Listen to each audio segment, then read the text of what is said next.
दोस्तों, स्वागत है आपका अक्षय मात्र स्टडी पॉइंट यूट्यूब चैनल पर।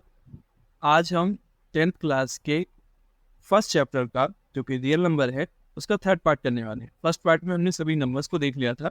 सेकंड पार्ट में हमने एक्सरसाइज 1.1 के सारे क्वेश्चन नंबर 1 के सारे क्वेश्चन को सॉल्व कर लिया है, जो कि अप टू 5 तक थे। अब हम क्वेश्चन नंबर 2 को देखेंगे। उससे पहले मैं आपको एक रूल बताने जा रहा हूँ, जो कि क्या होता है कि किसी जैसे एक नंबर है ए, वो एक नंबर है बी। ए और बी को मैंने क्या माना है? 12 एंड 16। ओके, अब मैं एलसीएम लूं ए बी का, तो कितना आएगा बेटा?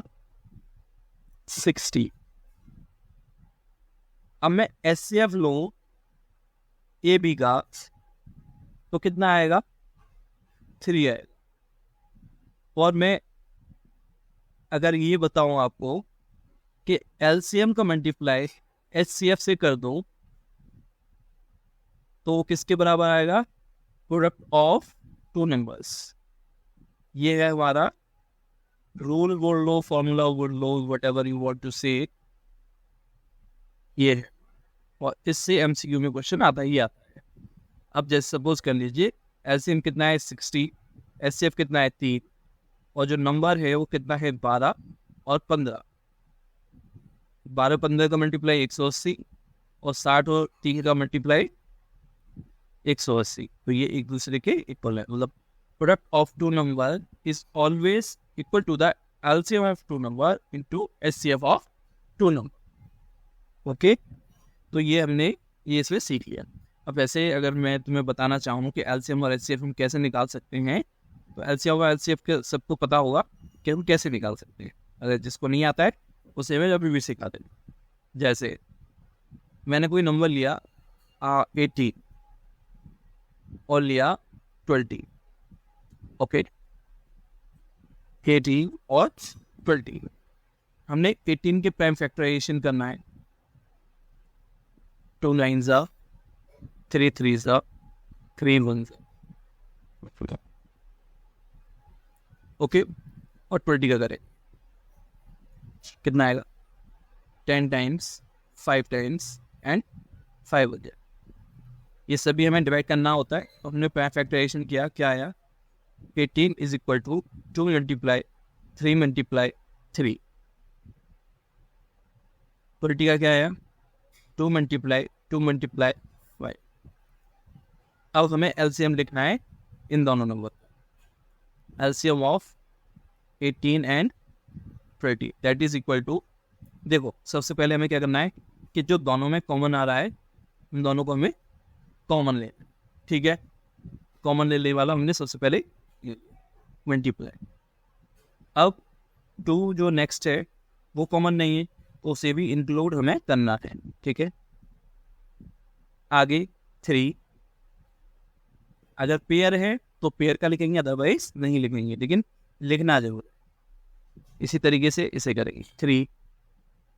अब 2 बार 3 आ गया, और एक लास्ट में बचा 5। इन सभी का प्रोडक्ट हमारा एलसीएम होगा। 2 2 जा 4, 4 3 जा 12, 12 3 जा 36 एंड 36 5 जा 5 1 30, 3 5 से 15 30। ठीक है, अब अगर मैं इसके एचसीएफ की बात करूँ, तो एचसीएफ में जितना पेयर दोनों में बन पाता है वही हमारा एचसीएफ होता है। ठीक है, जितना पेयर होता है वही हमारा एचसीएफ होता है। सपोज कर लीजिए कि यहाँ पर समहाउ अगर 3 होता तो यहाँ 2 पेयर बन जाते। ठीक है, तो यहाँ 2 मल्टीप्लाई 3 हो जाता, बट ऐसा हमारा नहीं है। ठीक है, ऐसा हमारा नहीं है।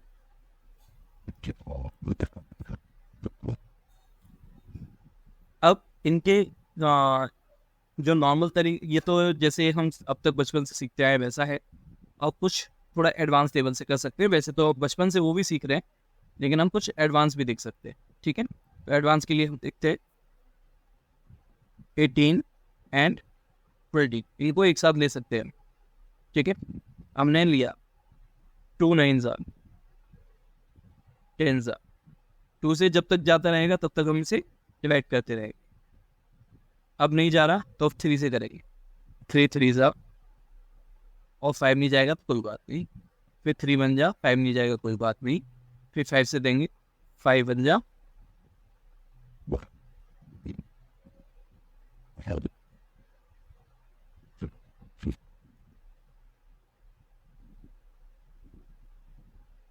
आपने क्या देखा, क्या आ रहा है, 2 मल्टीप्लाई 2 मल्टीप्लाई 3 मल्टीप्लाई 3 मल्टीप्लाई 5, जो कि देखो अभी हमने जो देखा था वो एक दूसरे के इक्वल होंगे, 2 2 3 3 एंड 5। ठीक है, ऐसे ही हम एचसीएफ निकालने की कोशिश करते हैं। ठीक है,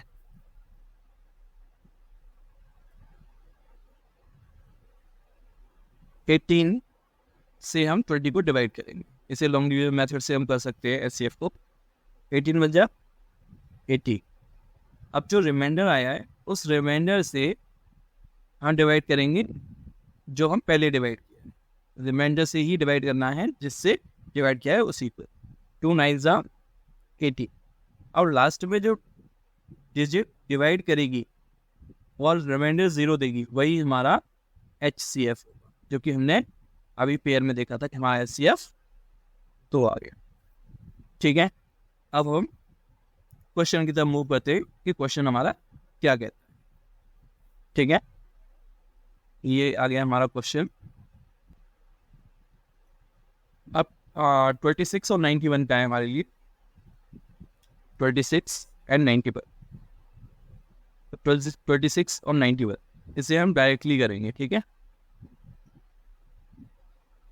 2 बन जा, वैसे डिफरेंट वे में भी कर सकते हैं, जैसे अभी हमने प्राइम फैक्टराइजेशन के तरीके से किया है वैसे हम इसे भी कर सकते हैं। ठीक है, एक क्वेश्चन ऐसे कर लेते हैं, दूसरा क्वेश्चन अलग करेंगे। 90, अब ये 7 से आएगा, 7 2 जा, सॉरी 7 बन जा एंड 7 3 जा, 7 बन जा एंड 7 3 जा, ये 13 बन जा।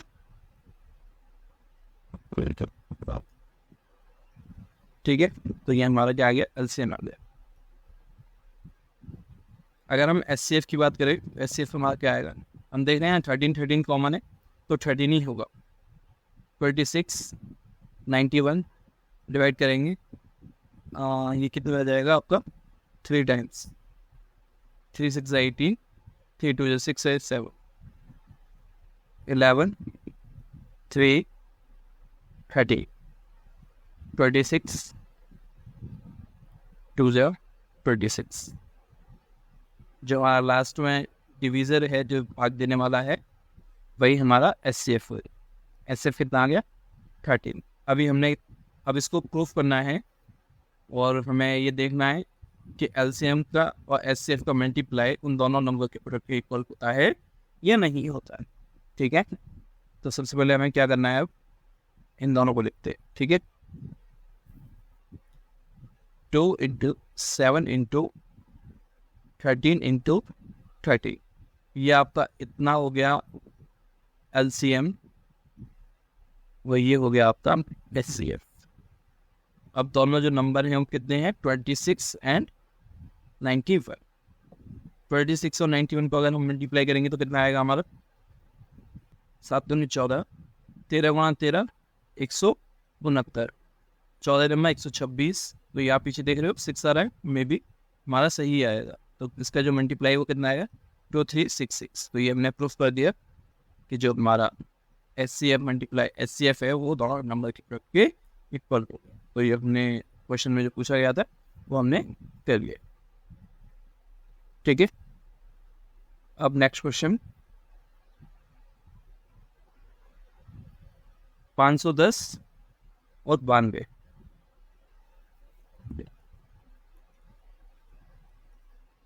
510 और 92, पहले 510 को करते हैं,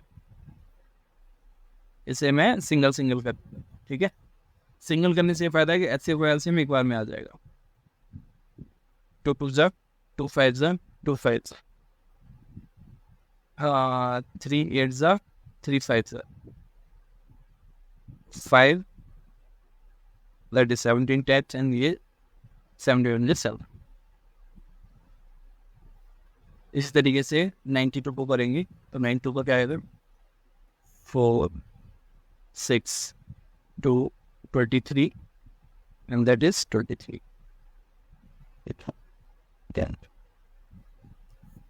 ये हमारे 510 का प्राइम फैक्टर कितना आया 2 मल्टीप्लाई 3 मल्टीप्लाई 5 मल्टीप्लाई 70 और 92 को कितना आया 2 मल्टीप्लाई 2 मल्टीप्लाई 33 2 का पेयर है तो 2 का पेयर लिख लेंगे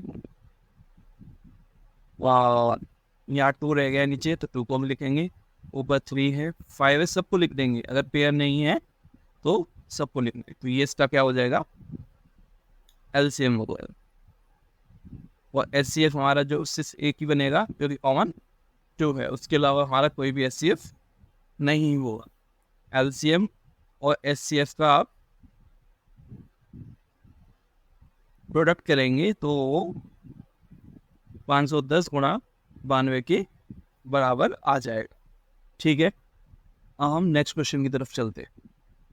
अब मैं प्राइम फैक्टराइजेशन मेथड से 12 15 एंड 21 फर्स्ट क्वेश्चन में एलसीएम और एचसीएफ निकालना है और एचसीएम में आगे तक करते हुए जाना है। तो मैं फर्स्ट क्वेश्चन करके दिखाता हूँ इसके अलावा आप ये अपने घर से ट्राई कर सकते हैं ठीक है। तो फर्स्ट क्वेश्चन है हमारा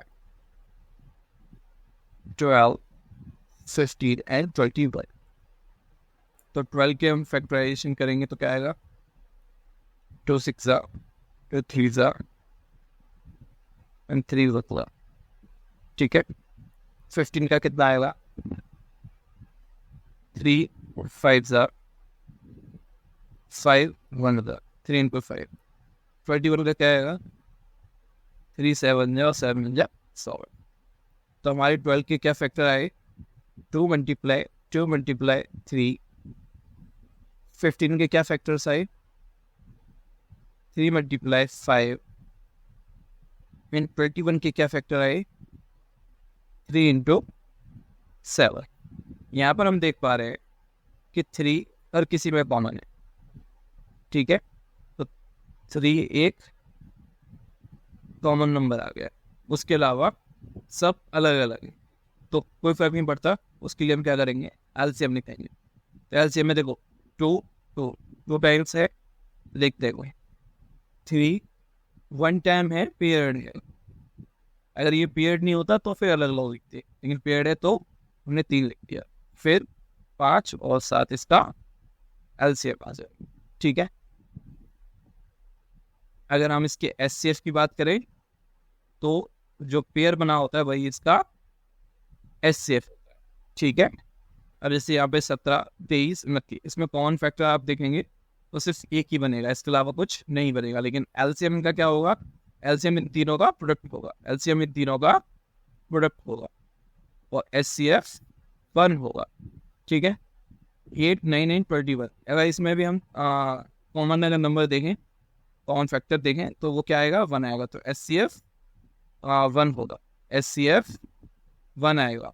और यहाँ से अगर एलसीएम की बात करें तो एलसीएम भी इनका प्रोडक्ट ही होगा ठीक है। बाय फैक्टराइजेशन निकाल लो चाहे कैसे भी निकाल लो दो तरीके से हम इस सवाल को कर सकते हैं ठीक है। अब हम नेक्स्ट क्वेश्चन की तरफ चलते हैं। हमारे यहाँ पे क्वेश्चन नंबर 4 है। क्वेश्चन नंबर 4 में हमें दे रखा है कि एचसीएफ इन दो नंबर का 9 है तो हमें एलसीएम निकालना है इन दो नंबर्स का। देखो बहुत इजी सवाल है इसे हम करेंगे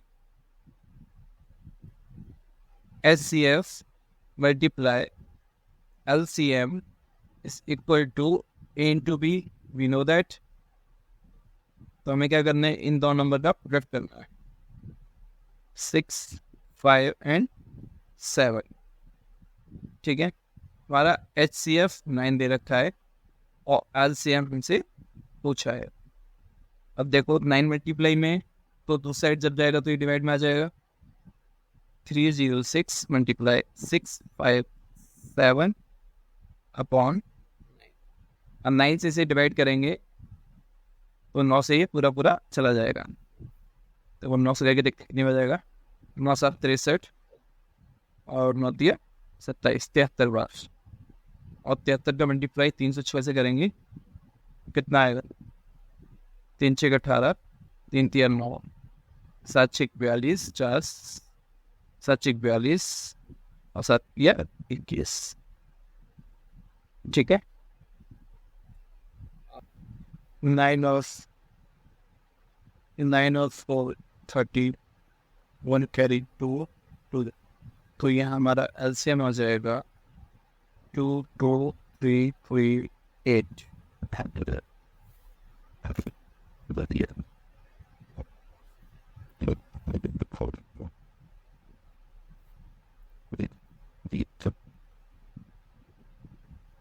अब देखो आपका जो 5 नंबर का क्वेश्चन है वो क्या कह रहा है यहाँ पर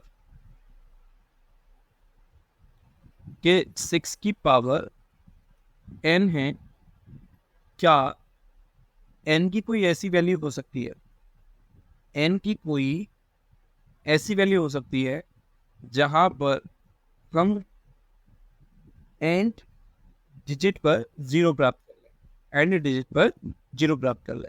तो एंड डिजिट पर 0 मिलने के लिए हमें किन वो प्राइम फैक्टर का मल्टीप्लाई चाहिए होता है? 2 और 5 का। चलिए हम 6 की तरफ देखते हैं। 6 में क्या मल्टीप्लाई आते हैं? 2 और 3। यहाँ 5 मिसिंग है, और अगर 5 मिसिंग है तो कभी भी चाहे n की कितनी भी वैल्यू रख लें, चाहे हम n की कितनी भी वैल्यू रख लें, 1 रख ले, 2 रख ले, 3 रख ले, और कहीं तक रखते चले जाए, हमें कहीं भी एंड में 0 नहीं मिलेगा। एंड में 0 मिलने के लिए हमें 5 की जरूरत होती है। तो इस क्वेश्चन के लिए आप एक्सप्लेनेशन लिख सकते हैं,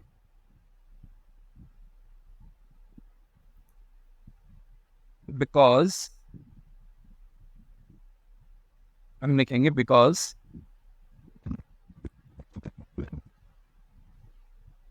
prime factorisation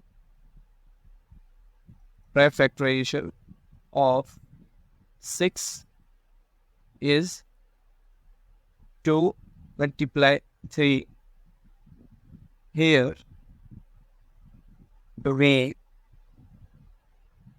we know that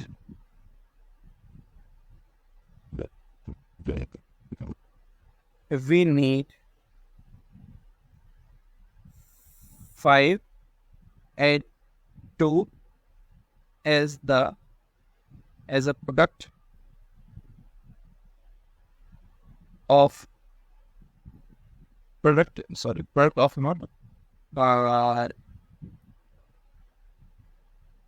5 and 2 as a product in prime factorization.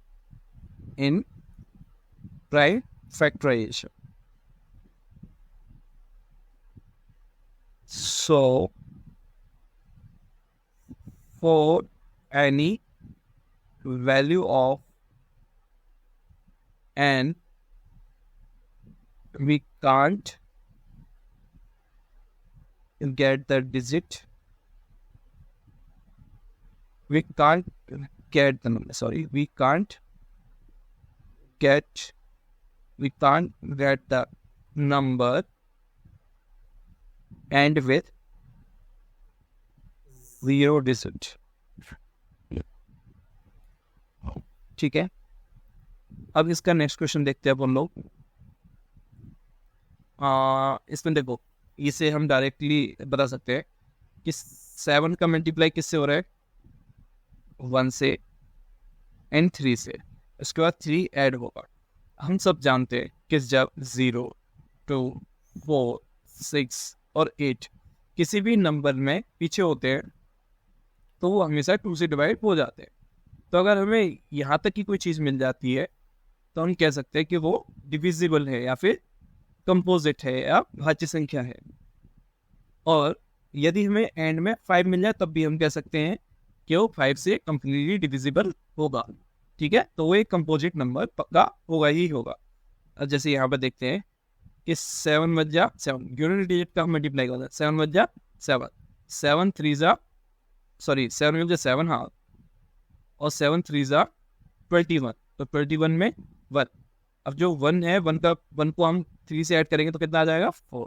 तो हम जब इसका मल्टीप्लाई और सम करते हुए लेके आएंगे तो हमें एंड में क्या मिलेगा 4, जो कि 2 से डिविजिबल होगा, तो ये नंबर भी 2 से डिविजिबल होगा, ऐसा एक्सप्लेन दे सकते हैं। इधर क्या देखने को मिल रहा है, 5 और 2 मल्टीप्लाई में है, 5 और 2 मल्टीप्लाई में, मतलब एंड में 0 जरूर आएगा, एंड में 0 जरूर आएगा। ठीक है, किसी भी नंबर के एंड में 0 आएगा, और उसके यूनिट डिजिट में अगर हम 5 जोड़ देंगे तो 0 + 5 वॉट 5, और जहां पर हमें एंड में 5 मिल गया, इट मीन्स कि वो 5 से डिविजिबल होगा। अब सपोज, अब हमने कंपोजिट नंबर के बारे में डेफिनेशन क्या पढ़ी है कि या तो वो 8 से डिवाइड हो, या सेल्फ से डिवाइड हो, या फिर एक अदर नंबर से डिवाइड हो, मतलब मोर देन टू फैक्टर हो, किसी के मोर देन 2 फैक्टर्स हो। तो ये तो एक नंबर तो 1 से होगा, एक ये जो नंबर आएगा उससे होगा, और एक ऑलरेडी 5 से होगा, तो अपन क्या कह सकते हैं, ये कंपोजिट नंबर। इस तरह से हमारा 6 नंबर का क्वेश्चन हो जाएगा। ठीक है, अब है हमारा 7 नंबर का क्वेश्चन। ठीक है,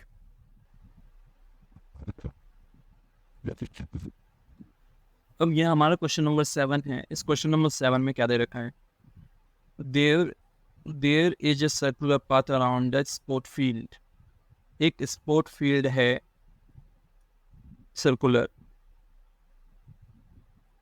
जहां पर सोनिया 18 मिनट में, मतलब ये स्टार्टिंग पॉइंट है, इस स्टार्टिंग पॉइंट से ये 18 मिनट में सोनिया इस राउंड को कवर कर देती है, जबकि रवि सिर्फ 12 मिनट में इस राउंड को कवर कर देता है।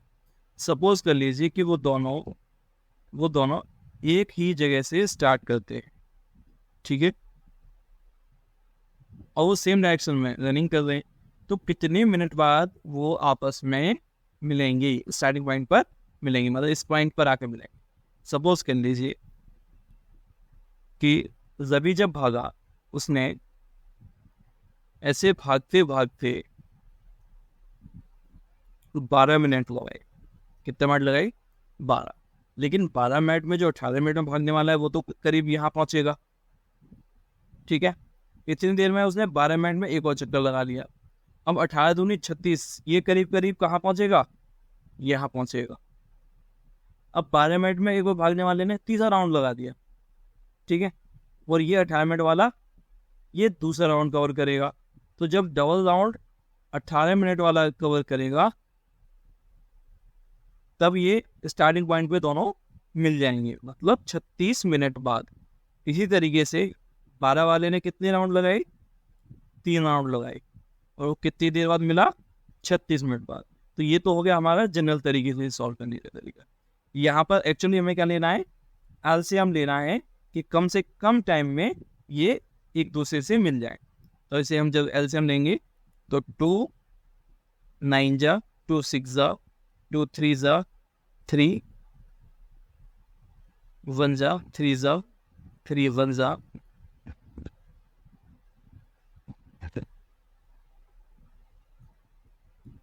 तो यहाँ 89 20 का